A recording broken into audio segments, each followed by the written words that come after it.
Hello everyone, welcome to my first Division 2 build video.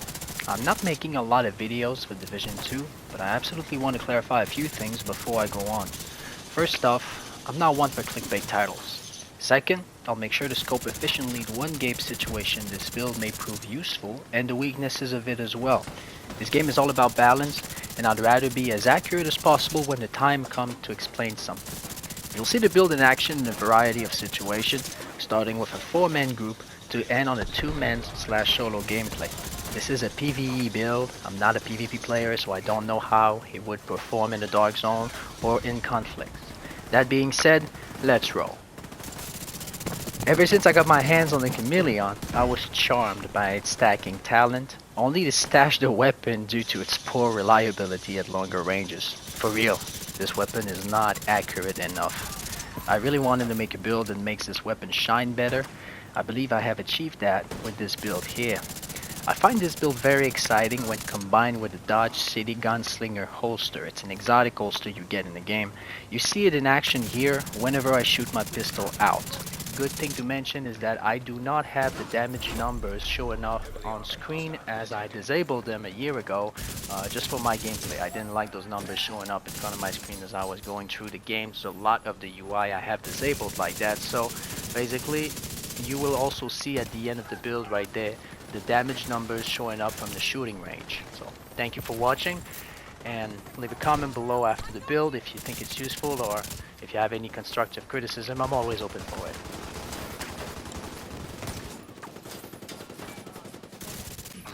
Many people are not aware that enemy difficulty scales with the number of people you have in your group. Like right now you see a gameplay that's on solo, so obviously I'm gonna melt him down. But whenever you get into a group, the enemies are starting to get 70% more tankier. So whenever you play a build like this, a DPS build where you have little survivability, where you're literally a glass cannon like a walking glass cannon, make sure to behave accordingly. Alright, know your place in the group, make sure that the build is performing all good. That's why you get the footage at the beginning to see how it performs good. So just a little disclaimer right there, just to make sure that group utility is set. Alright, so let's take a look at this build itself. The first thing I come up with the Chameleon out of the box by default is that it is not accurate at longer ranges. The best way I can try to come up with a fast shooting weapon, reliable at longer ranges, that is accurate enough for me to land shots on longer range target, was to boost the accuracy of it. You know, the way you can boost your accuracy is by having as much weapon handling as you can inside your gear. The reason I was allowed to do that and still retain a high enough crit chance percentage and high enough crit damage matter would be to actually sacrifice crit chance off my gears and put weapon handling on it.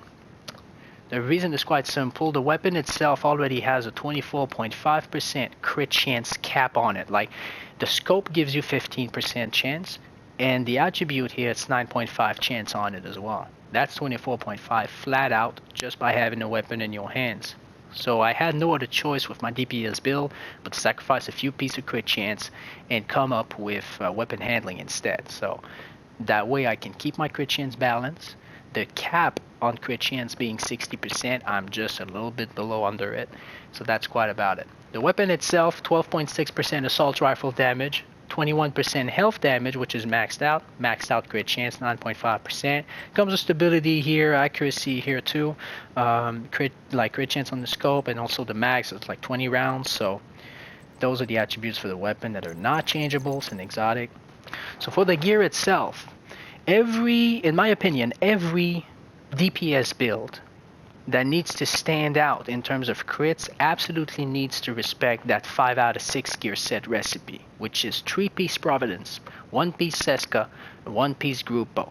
That means that you get 15% headshot damage with 1-piece Providence, 10% crit chance 2-piece Providence, 10% crit chance again 1-piece Seska, and 15% crit damage 3-piece Providence, and 15 crit damage again 1-piece Grupo. That makes it a total of 15 headshot, 20 chance, 30 damage. That's the base for the DPS build in my opinion that I get. For For the mask itself, it's my first piece Providence. It's a God roll one. I have 15% weapon damage, 12% crit damage, and 8% weapon handling.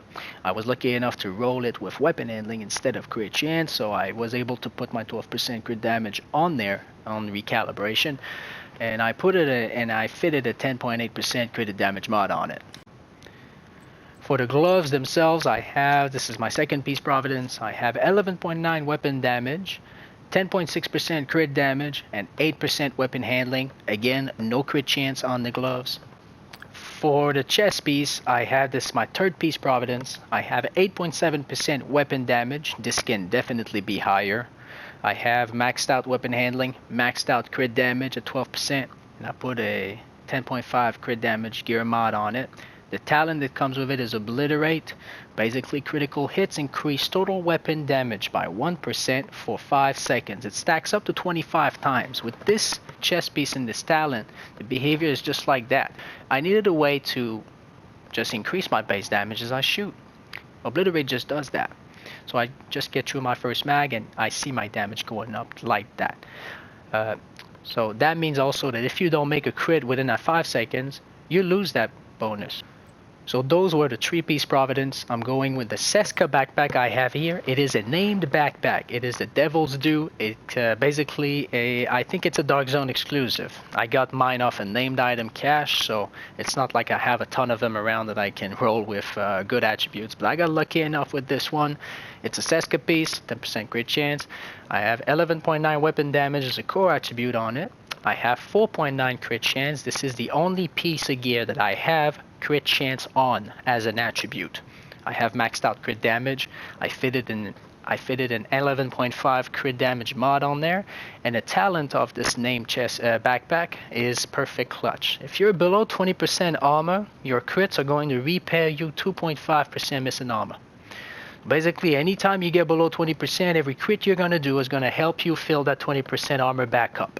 If you make a kill, that procs. Clutch gets activated on kill. For 10 seconds, every crit you do will actually heal you beyond that 20%. So you just make off a crit and keep shooting to get those crits up. Because the more crits you do with Obliterate, you get your damage up and you get your armor back. So be very tactical about it. Duck down the cover, wait for the enemy to look somewhere else with a drone. Let's say he's losing aggro off you. You want to shoot an enemy that's not shooting at you for you to benefit from that healing. A lot of the times I make that mistake. I'm shooting that guy and he's shooting me and I die first. But if I'm shooting somebody that's not shooting at me and nobody else is shooting at me, my armor gets back really fast. Obliterate and Clutch works well together. They are really synergetically good together as well.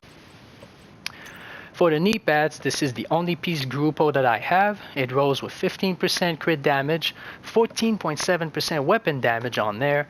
So it's almost maxed out, almost God roll. It's 8% weapon handling, 12% crit damage. So that piece, I also do not have crit chance on there. And for the holster, it's maxed out. It is the Dodge City Gunslinger's holster. This is a holster I see that's been basically dropping for a couple people, but I rarely see it being used. Now this is the Joker piece in my DPS build. I have 15% weapon damage on it, 8% weapon handling, 10% headshot damage, and basically what it says is while your pistol is holstered, you gain a stacking buff every 0.3 seconds, up to 100 stacks. When you swap to it, your first shot consumes the buff and deals 10% damage per stack. This deals headshot damage to anywhere you hit. You leave the pistol in the holster and it charges up.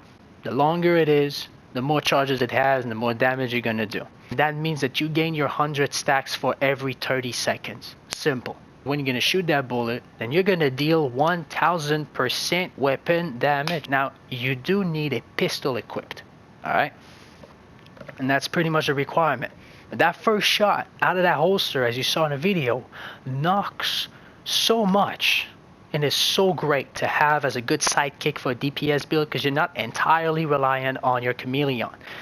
For the pistol itself, basically to couple up with the holster that already boosts a lot on the pistol damage, I'm going with the D50. It's hard to basically go with any other pistol at that point. It's the hardest hitting pistol in the game. I got finisher on it as well, so I can easily take out my pistol, gain a kill off it. If I'm lucky enough to get a kill, I can also use it on a red and just get a quick kill. So basically when I swap out, if I get back on my Chameleon, I get more crit damage on it. For like 15 seconds, it's 30%, which is great also at this point. The main weakness about this is that you have to be very accurate. If you miss, well, it's on you. Just try to not miss, really, because if you miss, that shot is gone. Like, this bullet does not stay, until you make a hit. It's gone. Like, you have to hit with the first bullet out as soon as you swap out to it. But that's a pistol for you. Now for the skills themselves, this is also a personal choice. To me, I go with the repair drone just because sometimes clutch is not enough for me to just, like I like to, get my repair drone sometimes just a little bit more just to top off what clutch gives me. So the repair drone and the revive hive, because it's a DPS build, so I don't really want to be a liability. So if I decide to act out, if I don't play good, and I got my revive hive at that point just to, get me up in most situations. And that's pretty much it. But the skills are a personal choice at that point. Anything you want to run with it.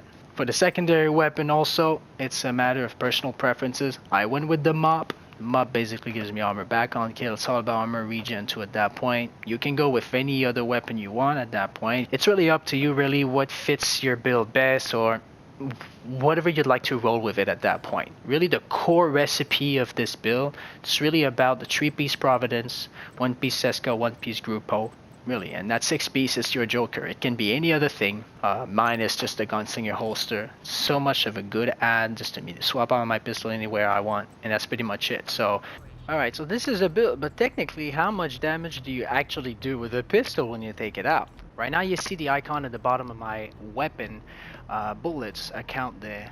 You basically see that the pistol icon is there. Like you see the little revolver, that's the holster icon.